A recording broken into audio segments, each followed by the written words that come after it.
नमस्कार, प्राइम समाचारमा स्वागत छ। म एलिना केसी। सुरु गरौँ अहिलेसम्मका प्रमुख समाचारबाट। माओवादी महाधिवेशनमा अध्यक्ष दाहालको प्रतिवेदनमाथि छलफल गरी आज निष्कर्ष पेश हुँदै प्रतिवेदन परिमार्जनसहित पारित गर्न सुझाव। सिराहामा जारी निषेधाज्ञा आज बिहानबाट हट्यो। जिल्लाको अवस्था सामान्य बन्दै गएको प्रमुख जिल्ला अधिकारीको भनाई।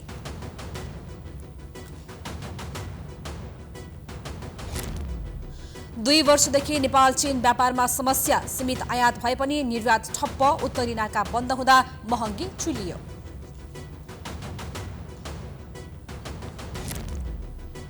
फ्रान्स लगायत युरोपियन मुलुकमा ओमिक्रोन संक्रमण तीव्र। अमेरिकामा एकै दिन 3 लाख र फ्रान्समा 2 लाख संक्रमित थपिए।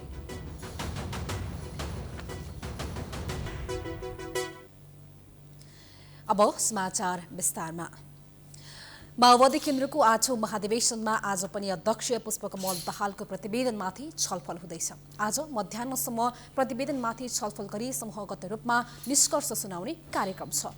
नेताराम कार्कीले पनि पूरक प्रस्ताव अगाडि सारेका छन्। एक रिपोर्ट।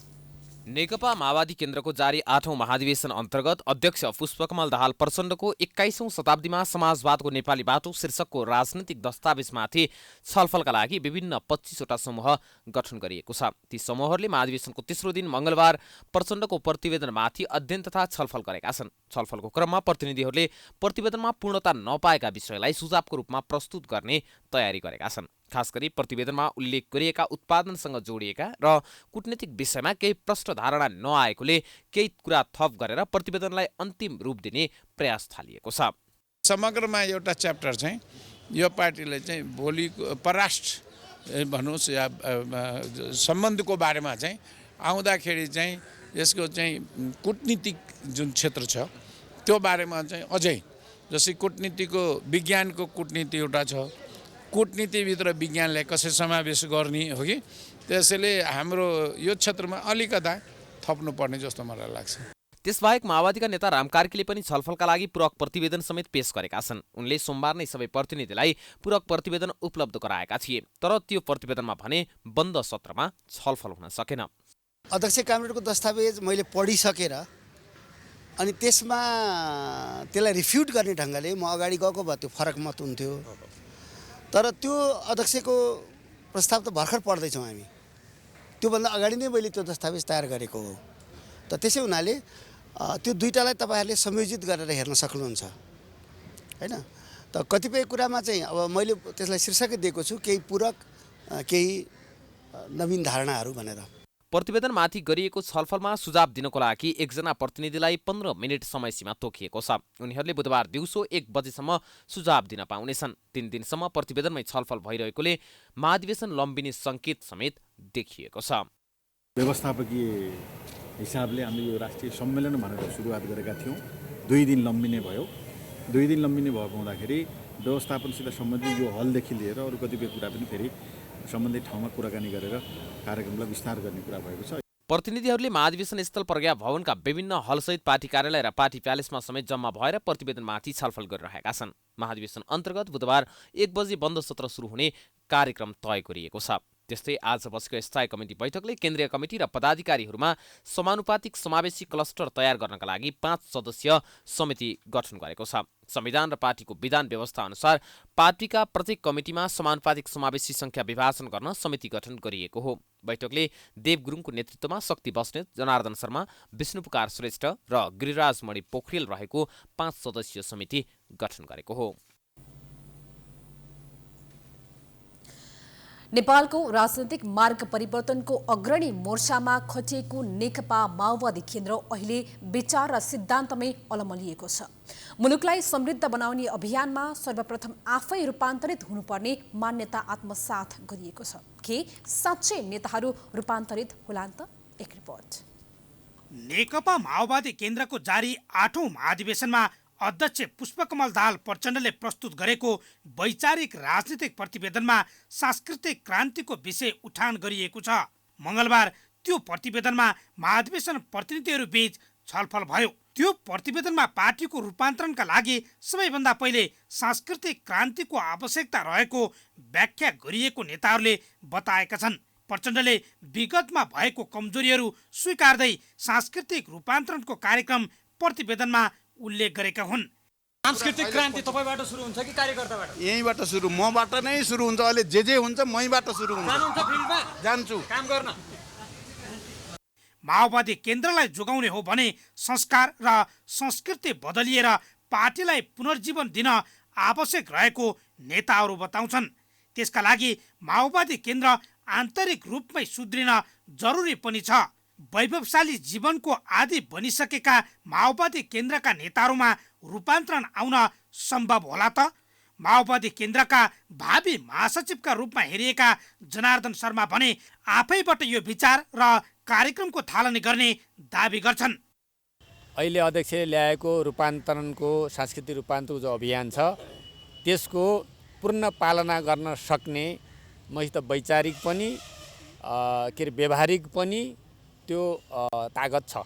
प्रतिवेदनको शीर्षक के हुन्छ भन्ने खुलाइएको छैन, तर नाम जे दिए पनि प्रचण्डको चाहना माओवादी केन्द्रका नेताहरूमा व्यवहारिक सुधार नआएसम्म आफूले स्थापित गरेको राज्य व्यवस्था प्रणालीलाई व्यवस्थित गराउन सकिँदैन भन्ने नै छ। यद्यपि राजनीतिक कार्यदिशा एकातिर हुने तर नेता कार्यकर्ताको रहनसहन र जीवनशैली अर्कोतिर हुन थालेपछि आफैबाट रूपान्तरणको खाँचो रहेकोमा प्रचण्डले केही दिनदेखि जोड दिइरहेका छन्। उनको विचारसँग समग्र माओवादी केन्द्रका नेता कार्यकर्ताको एकमत देखिन्छ। प्रचण्ड पद त्यागेसँगै लामो समयदेखि नीतिगत विषयमा दरिलो बन्न नसकेको कारण माओवादी केन्द्रले न संसदीय व्यवस्थाकै सही उपयोग गर्न सक्यो न त विद्रोहलाई नै अगाडि बढाउन सक्यो, जसले गर्दा शान्तिपूर्ण राजनीतिमा आएसँगै बलियो दल बनेको माओवादी केन्द्र अहिले अस्तित्वकै लडाईँमा होमिएको छ। प्रश्न छ, सांस्कृतिक रूपान्तरणको विषयलाई राजनीतिक अस्त्रका रूपमा उपयोग गर्दै जनताको मन जित्ने योजनामा प्रचण्ड छन्। कार्यकर्ता तहमा मात्रै रूपान्तरण ल्याएर माओवादी केन्द्रको क्रान्ति सफल हुन सक्दैन। त्यसैले वैभवशाली जीवनका आदि बनिसकेका प्रचण्डले नै सांस्कृतिक रूपान्तरणमा पहिलो पाइला नचालेसम्म उनको नीतिले सही बाटो समात्ने कल्पना गर्नु समेत बेकार छ। समाचारको सिलसिला जारी छ, हामी विश्रामपछि आउँछौँ। बाँकी समाचारको साथमा गर्वैदेखि बलियो भूगर्भ सिमेन्ट मेगा बैंक नेपाल।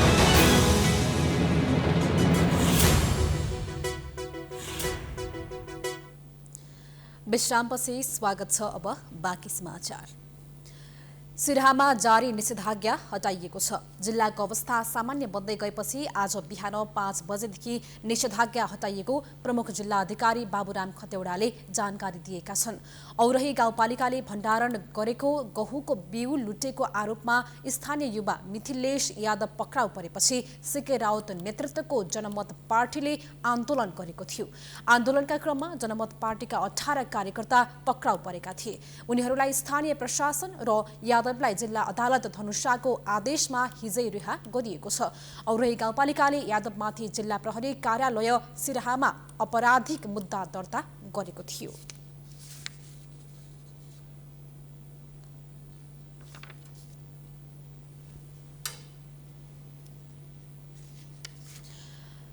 छिमेकी देश चीनले नेपाल विरुद्ध कुनै पनि किसिमको नाकाबन्दी नलगाए पनि 2 वर्षदेखि आयात निर्यात लगभग ठप्प भएको छ। फाटफुट आयात भए पनि निर्यात पूर्ण बन्द भएको छ भने उत्तरी नाका नखुल्दा नेपालमा महँगीले आकाश छोएको छ। एक रिपोर्ट।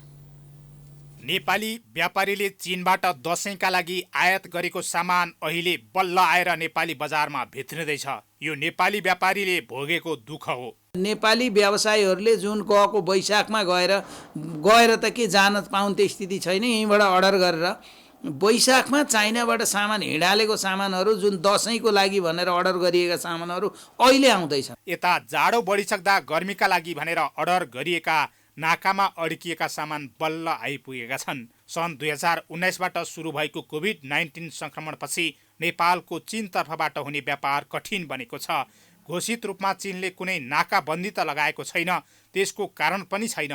उत्तरी नाकाले नेपाललाई नाकाबन्दी नगरे पनि केरुङ रसुवागढी भनौँ या तातोपानी दुवै नाकाबाट आवत जावत र व्यापार प्रभावित बनेको हो। चिनिया पक्षले दैनिक 8 कन्टेनर अर्थात् नेपाली मालवाहक सवारीका हिसाबले 18 गाडी सामान मात्र दैनिक नेपालतर्फ खुल्ला गरिरहेको उद्योगीले बताएका छन्। बाँकी उतै अड्किरहेका छन्। यसले नेपाली बजारमा महँगी बढेको छ। महँगो छ भने चाहिँ पहिला भन्दा त होइन, महँगो बनाइ पनि राखेको छ। हामीहरूलाई पनि धेरै नै अब हामीलाई त महँगो छ भने चाहिँ अब कस्टमरलाई त त्यही पनि गाह्रै छ क्या बुझाउन उहाँहरूलाई चाहिँ। महँगी त धेरै छ अहिले तपाईँको। अब खै त इन्टरनेसनल बिजनेस नै त्यस्तै अब बढेर हो कि नेपालमा मात्रै बढेको हो कि किन हो। 1000 वर्षमा पाउने सामानहरू 1700-1800 भन्छ, त्यही भएर एकदमै खपी नसक्नु नै छ। पेट्रोलियम र डलरको मूल्य वृद्धिले पनि बजार महँगी बढ्दै गएको छ। $1800 पर्ने ढुवानी भाडा बढेर $12000 पुगेपछि बजार महँगी छोइ नसक्नु भइसकेको व्यवसायीहरू बताउँछन्। 50 रुपियाँको ठाउँमा अहिले त 300 रुपियाँ त एक जोर जुत्ताको भाडा मात्रै हुने भइसक्यो।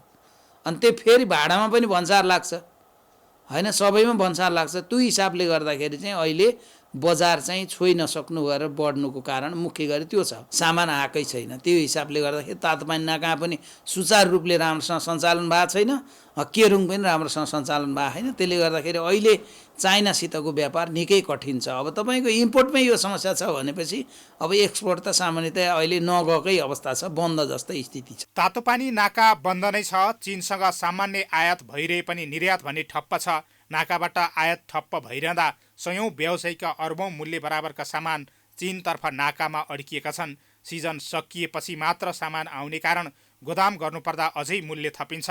तर सरकारले भने कूटनीतिक पहल गरेर सहजीकरण गरिरहेको छैन। सर्वसाधारणको मर्काप्रति सरकार गम्भीर देखिँदैन। कर असुल्न मात्र सरकारी निकायको ध्यान केन्द्रित छ। सरकारले खास कोर्डिनेसन त गरेकै स्थिति छैन। हेर्नुहोस्, अब हाम्रो देशको सरकारले त व्यवसायलाई कोर्डिनेसन भन्ने कुरो त बहुत कम छ।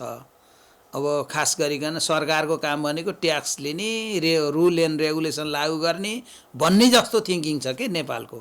यो कुरा मैले लामो समयदेखि भन्दै पनि आइरहेको छु। वास्तवमा भन्ने हो भने व्यवसाय अगाडि बढ्नको निम्ति, देशको विकास हुनको निम्ति, अर्थतन्त्र चलायमान बन्नको निम्ति त फेसिलिटेट हुनुपर्ने हो सरकार। त्यो खालको स्थिति छैन। पेट्रोलियम र डलरको मूल्य वृद्धिले पनि बजार महँगी बढ्दै गएको छ। नाकाको समस्याका कारण महँगी लगायत विविध समस्या मैदानमा प्रष्टै देखिन्छ। अब सीमा नाकामा सुरक्षा, महामारी लगायतका विषयमा काठमाडौँले चीनलाई आश्वस्त पार्नै पर्छ। निर्बाध नाका सञ्चालन हुने वातावरण बनाउन सरकारले सहजीकरणका लागि दूतावास र अन्य कूटनीतिक संयन्त्र मार्फत आवश्यक पहल कदमी लिन सके नेपाली समाजलाई राहत पुग्ने देखिन्छ। प्राइम टाइम्स एचडीका लागि क्यामेरामा भास्कर भट्टाचार्यका साथ हरिशरण नेउपाने, काठमाडौँ। समाचारको सिलसिला अझै जारी छ। हामी विश्रामपछि आउँछौँ। बाँकी समाचारको साथमा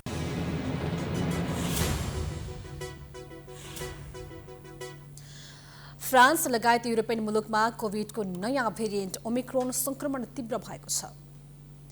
फ्रान्सले युरोपको सबैभन्दा धेरै नयाँ दैनिक कोभिड केसहरू रिपोर्ट गरेको छ।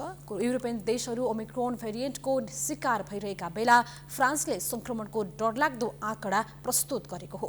फ्रान्समा एकै दिन 1,80,000 भन्दा बढी संक्रमित भएका छन्। इटली, ग्रिस, पोर्चुगल र इङ्ल्यान्डमा पनि संक्रमणको नयाँ रेकर्ड कायम भएको छ। अमेरिकामा त एकै दिन 1738 जनाको मृत्यु भएको छ भने करिब 3 लाख संक्रमित भएका छन्।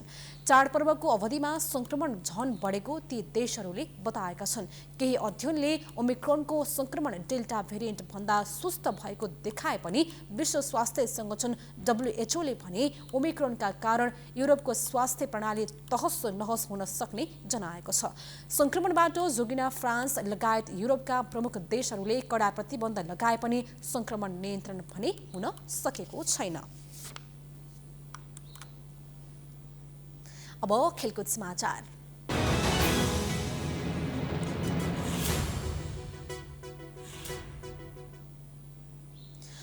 इंग्लिश प्रिमियर लिगमा बलियो लिभरपुल लेस्टर सिटीसँग पराजित। हामी समाचारको अन्त्यमा आइपुगेका छौँ। जाँदा जाँदै प्रमुख समाचार पुनः एकपटक। माओवादी महाधिवेशनमा अध्यक्ष दाहालको प्रतिवेदनमाथि छलफल गरी आज निष्कर्ष पेश हुँदै प्रतिवेदन परिमार्जनसहित पारित गर्न सुझाव। सिराहामा जारी निषेधाज्ञा आज बिहानैबाट हट्यो। जिल्लाको अवस्था सामान्य बन्दै गएको प्रमुख जिल्ला अधिकारीको भनाई।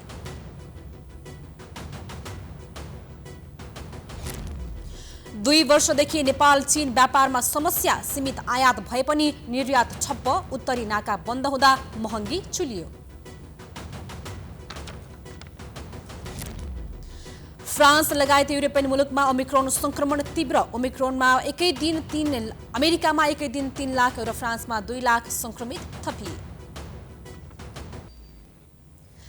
समाचार अहिलेलाई सकियो। हेर्दै गर्नुहोला टाइम्स टेलिभिजन। नमस्कार।